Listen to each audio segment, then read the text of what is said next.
Well, welcome to this, the first minisode from the Miss Universe New Zealand Retreat 2017. Now, you know what Retreat's all about. It's where we take our 20 finalists away to somewhere exotic and they just have a great time.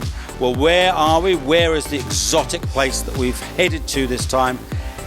Yeah, you can probably tell from the palm trees. It's exotic, it's tropical, it's Thailand.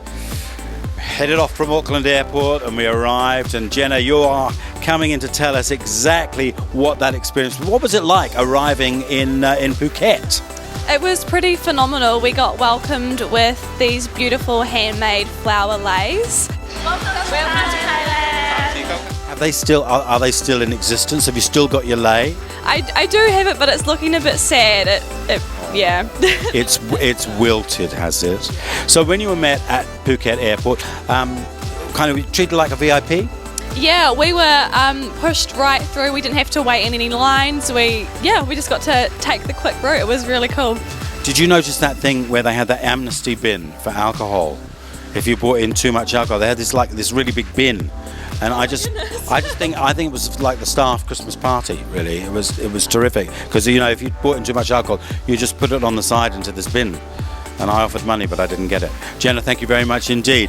And of course, we headed from the airport to our gorgeous resort, and to tell us about it, the gorgeous Harlem. What did you make of the resort when you first arrived? I came down and I seen the pool. It was like, wow, I've never seen anything like it before. It goes all around the resort and it's clear blue. There's even a bar inside where you can drink whatever you want, and happy hour, you buy one and you get one free. Yeah, I knew Harlem would find that bar, and that's one of those bars where you kind of go up and sit at the bar. In the pool. In the water. And order pizza, burgers, drinks. It's like heaven on earth. And the resort's kind of pretty cool, isn't it? Because your room's your room, some of our rooms back onto the pool. Harlem, tell me about how you get to your room. So I get to my room via cable car. How awesome is that? This resort is, only 40 years old, and they still have a cable car. This was the first ever resort to be built in Phuket. And there is this cable car goes right up, the resort goes all over the hillside and all the way down to the beach. And Harlem's got the hillside view. And what is on your balcony, Harlem?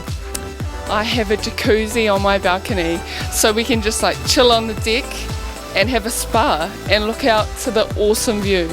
Pretty cool, and in fact you can probably tell it's pretty late now, so Harlem, I'm going to let you head back to your jacuzzi.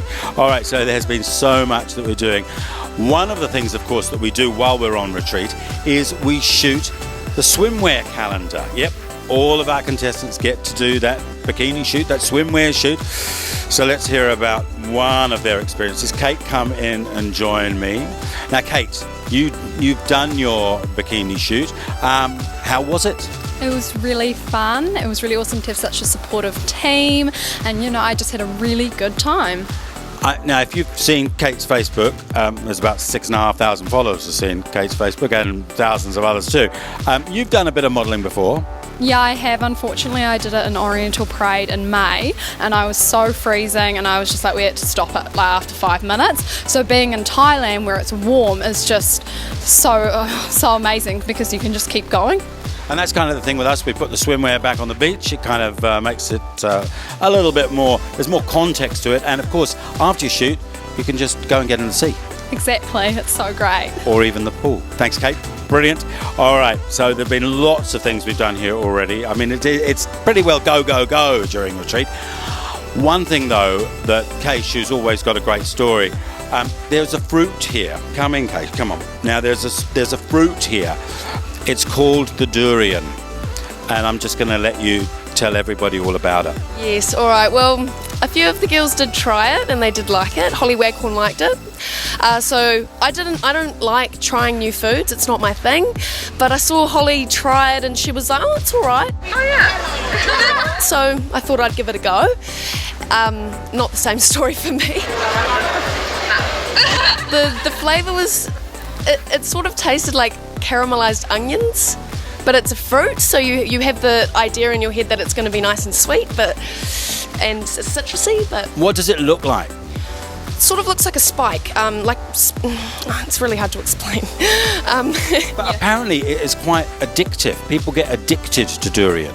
I can't relate to those sort of people. I mean, good on them for enjoying that sort of fruit. I think it's something you sort of need to grow into. But yeah, me, no, I'm all right. It's been described as the Parmesan cheese of the fruit world. So that gives you kind of some sort of example of, now there is a sign. I don't know if we can put this up. I think we can. There is a sign in the hotel. This is a durian-free zone. So where you had it was in. I'm glad. Yes. Yeah. Where you tried it in the market. Yes. So the first night we got here, we only opportunity to go to the night market, so we did, and yeah. But no one was allowed to bring any back because you seriously are not allowed to bring durian into the hotel. I think the smell of a durian is. It sort of smells like human flesh, but then you try it and the taste becomes a different thing. Yeah. This particular minisode is proudly brought to you by the Durian Growers Society. No, it isn't. Thank you very much, Kate. Now, we do lots and lots of interesting things on retreat. There is actually a 75-year-old turtle who lives here at the resort. 75 years old. I mean, I reckon he owned the resort originally, and now he's like going around as a turtle does, going, yeah, 75 years ago this was all mine, and now look what they've done to it.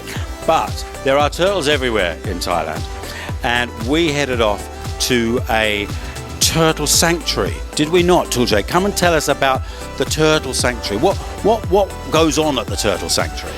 So basically only 1 in 1,000 turtles actually make it to the ocean. So they rescue the turtles which are unable to make it, and they get people to donate money. They show the turtles in an exhibition, let people touch them, which was exciting doing, I must say. I'm a vegetarian and I love animals, so it's just amazing being able to see how they save the animals. So that was kind of a weird. Tuljai just threw that in there. 1 in 1,000 turtles gets hatched and actually makes it to the sea and doesn't get sort of taken by a hawk. And so what they do at the retreat is they cultivate the 1-year-olds, don't they? Yeah, so they do take the 1-year-olds because they're old enough to be able to make it after they get into the ocean. The ones which are younger obviously don't have a chance to make it because they get eaten by predators or they get washed away. And down at the sanctuary, it's cool. There are 2. They're the only 2 in the world, and they're blind. They're actually blind turtles. And the really interesting thing about that is that the way a turtle shell, the colouring on a turtle shell, is all about what they visualise. Don't kind of know how that works. But Jimmy, was it Jimmy? Or was it Tommy? I don't remember, but I do remember seeing that turtles, we see them all cleaned up, but naturally they are covered in moss, which I found really surprising. You don't see that in Finding Nemo. You always see them covered up with... Yeah, Finding Nemo isn't a documentary. And if you ever see turtle shells or turtle products for sale, give it the old biff. That's what the sanctuary would tell you. Thank you, Tuljai.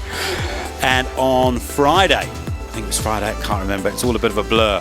We went to the most spectacular show. It is called the Siam Niramit Show. I probably got that wrong. But to tell us all about that, Danny. Now, you've been in shows, right? You dance, you've been in loads of shows. This show, it's pretty epic, eh?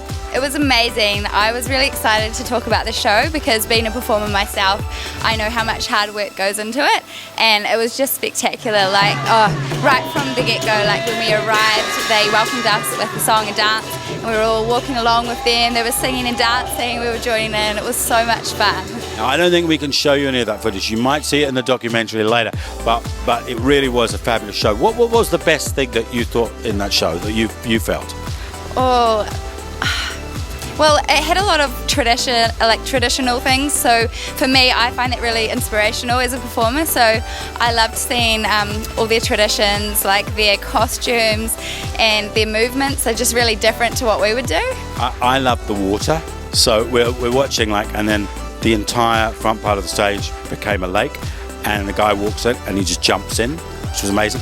Then it starts raining, and then tell them about the flying people. That was incredible. There were, I don't even know how many, but people just flying across the ceiling, like coming over us. Like it was amazing. It was so cool. Incredible show. And of course we got to meet the cast afterwards and some of the animals, the goats, the elephants. They were all in it. It was really amazing. Thank you, Danny.